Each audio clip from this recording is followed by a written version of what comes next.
എനിക്ക് സിനിമയെ അല്ലാതെ ഒരു വഴിയും വേറെ ഞാൻ കാണുന്നില്ല. ഈ സിനിമ ഇല്ലെങ്കിൽ എൻ്റെ കാര്യം കുഴപ്പത്തിലാവും, എൻ്റെ ശ്വാസം നിന്ന് പോകും. Thank you. മമ്മൂക്കയുടെ സ്ക്രിപ്റ്റ് സെലക്ഷനെ കുറിച്ച് പാൻ ഇന്ത്യയിൽ തന്നെ ശ്രദ്ധിക്കപ്പെടുന്ന പല സ്റ്റേറ്റ്മെന്റ്സും പല സെലിബ്രിറ്റീസും പറയുന്നുണ്ട്.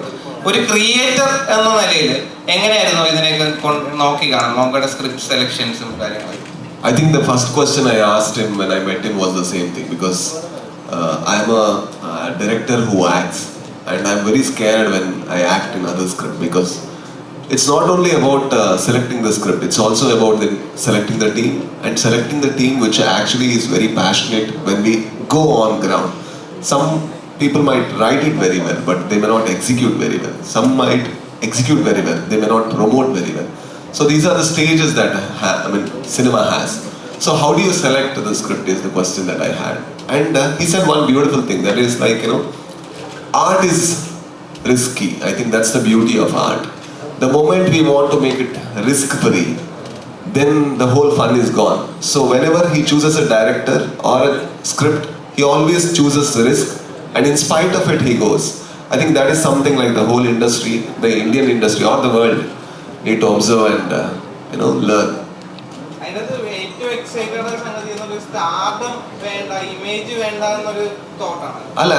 I think we need to learn it. It's not easy to have, everybody is insecure, especially artists. To have no insecurities when you select script, and for example, the moment somebody 1,000 people clap, you want 2,000 people to clap. Then you don't make films which are personal to 50 people. But that is not the case with Mammootty sir. He makes a film which might be completely personal, like Kadal, and also a thriller and horror thriller like Brahmayugam, and then he comes with a turbo. I don't know how. Maybe he need to explain, but it's beautiful to see and wonder.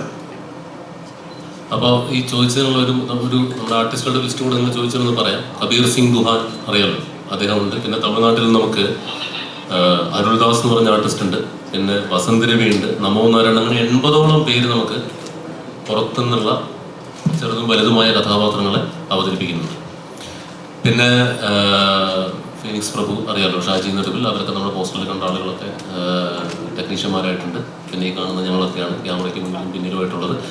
ഇത്രയും പറഞ്ഞു തന്നെന്ന് ചോദിച്ചിരുന്നെങ്കിൽ ഇത്ര നേരം ഞങ്ങളോട് സഹകരിച്ച എല്ലാവർക്കും നന്ദി അറിയിച്ചുകൊണ്ട് നമ്മുടെ പത്രസമ്മേളനം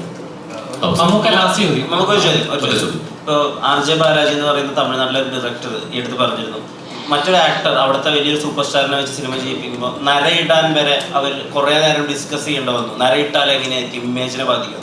മമ്മൂക്ക എപ്പോഴും മമ്മൂക്കയുടെ സൗകര്യത്തിനല്ല, സിനിമയുടെ സൗകര്യത്തിനാണ് നിന്നിട്ടുള്ളത്.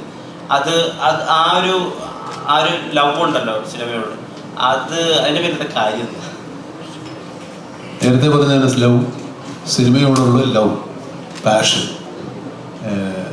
എനിക്ക് സിനിമയെ അല്ലാതെ ഒരു വഴിയും വേറെ ഞാൻ കാണുന്നില്ല. ഈ സിനിമ ഇല്ലെങ്കിൽ എൻ്റെ കാര്യം കുഴപ്പത്തിലാവും, എൻ്റെ ശ്വാസം നിന്ന് പോകും. Thank you.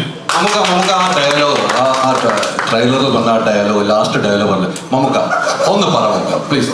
അല്ല നമുക്ക് ആ ഡയലോഗ് ഒരു കാര്യമുണ്ട്, എനിക്ക് വേണ്ടി ഒരു പടം വരച്ച ഒരു കുട്ടി, അത് നമുക്ക് ഈ ഡയലോഗ് എന്തായാലും പറയണം കേട്ടോ. നമുക്ക് ഒരു കുട്ടിയുണ്ട്, ആ കുട്ടിയെ നമുക്ക് വിളിക്കാം. ആ കുട്ടി ആ ഡയലോഗ് ഒന്ന് പറയണം. അല്ല നമുക്ക് ആ ഡയലോഗ് പറയുമ്പോൾ നമുക്ക് പടത്തിലേ പറയുള്ളൂ, എനിക്കറിയാം. അല്ല ഇതിന് ആ ഡയലോഗും ഇതും മമ്മൂക്ക കൊണ്ട് പറയിപ്പിച്ചോണ്ട് എൻ്റെ ഡയലോഗ് മമ്മൂക്ക വീണ് കഴിഞ്ഞു. ഞാൻ വീഴുവാണെങ്കിൽ എൻ്റെ കൂടെ 10-15 പേരും കൂടെ മമ്മൂക്ക ഞങ്ങൾ സിനിമയ്ക്ക് വേണം, ഞങ്ങൾ 10-15 പേരുമായിട്ട് സിനിമയ്ക്ക് പോകാൻ തീരുമാനിച്ചിരിക്കുന്നു. എങ്ങനെയുണ്ട്? പൊളിക്കണ്ട നമുക്ക്, വീടരുത് ഒരിക്കലുമില്ല. മുന്നിലിരുന്ന് 10-15 പേരും കൂടെ പോകും, ഒരുത്തരം വീടിരുന്ന് എല്ലാവരും നല്ല എനർജി ആയിട്ട് പുഷ്ടായിട്ടിരിക്കും. എനിക്ക് ഒരു കുട്ടിക്ക് ഒരു ചെറിയ പരിപാടിയുണ്ട്. ജോർജേട്ടോ പിള്ളേരുടെ ശ്രീകണ്ഠൻ നായരുടെ നമ്മുടെ വേണ്ട എടുത്തു പോകും. Thank you.